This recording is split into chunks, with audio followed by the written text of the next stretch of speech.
Chapter 6. The collapse we were never meant to survive. You know this isn't freedom. You are not exhausted because your body is faulty or because your mind is undisciplined. You are exhausted because the systems you've been born into rely on your exhaustion to function. The structures that surround you, your economy, your government, your healthcare, your education, your job, your housing, your daily routine are designed to extract your energy, your attention, and your capacity without resolving the pressures that extraction produces. You are tired not because you are failing to keep up. You are tired because the system never had any intention of letting you stabilize. At the root of that exhaustion is a kind of structural pressure, a buildup of unresolved imbalance that most people can feel, but few are permitted to name. This pressure is not metaphorical. It is thermodynamic. It is what happens when needs, tensions, and demands accumulate without adequate release or reorganization. In physics, this is entropy, the tendency of systems towards disorder when energy is not directed into restoring order. In human terms, it is the experience of being held in tension, of having too much to process, too little to recover, and no safe space in which to collapse. Entropy becomes visible in systems not as explosion, but as compression, the slowing, grinding, breaking of bodies, relationships, institutions, and attention under prolonged strain. When entropy is not resolved where it originates, it is pushed somewhere else. In our society, that somewhere else is often the bodies and minds of people with the least structural power. Institutions rarely absorb their own disorder. Instead, they delay, redirect, and displace it onto workers, onto caregivers, onto students, onto parents, onto the marginalized, onto the neurodivergent, onto the poor. You are absorbing the pressure that the system has refused to resolve, and then being told your exhaustion is your own fault.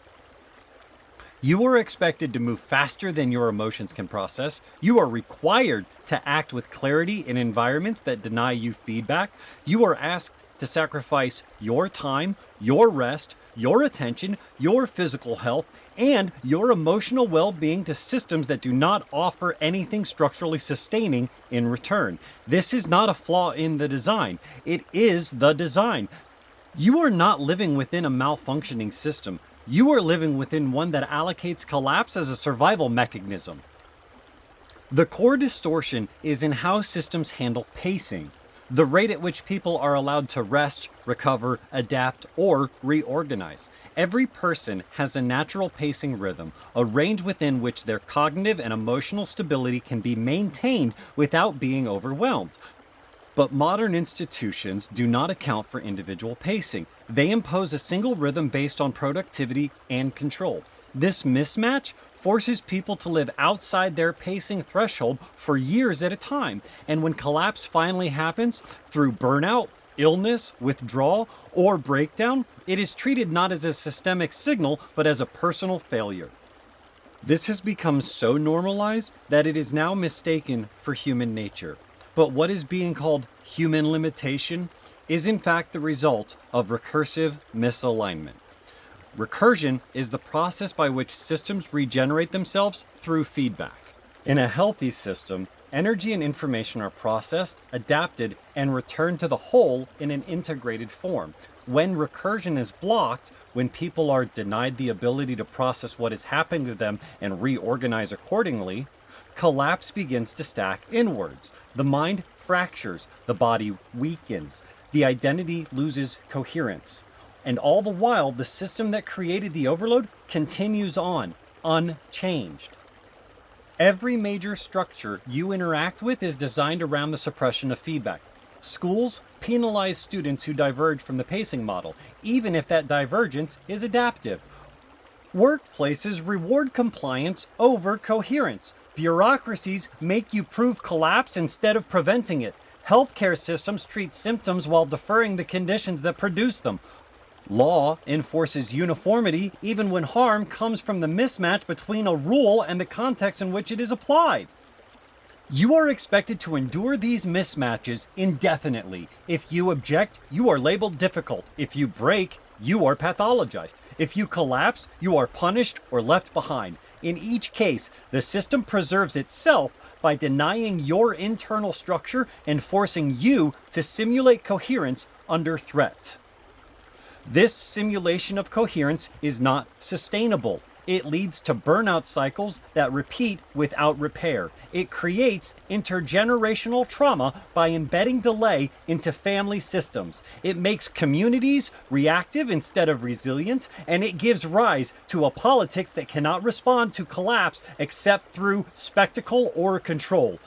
Collapse is not the exception anymore. It is the atmosphere. It is the background condition of life under a structure that cannot pace itself without suppressing someone else. Nothing about this is inevitable. It is not the result of natural scarcity or human failure. It is the outcome of design choices. Choices made to preserve power by constraining collapse resolution to a controlled range. These constraints are often justified as necessary trade-offs. Order over chaos, stability over volatility, discipline over emotion.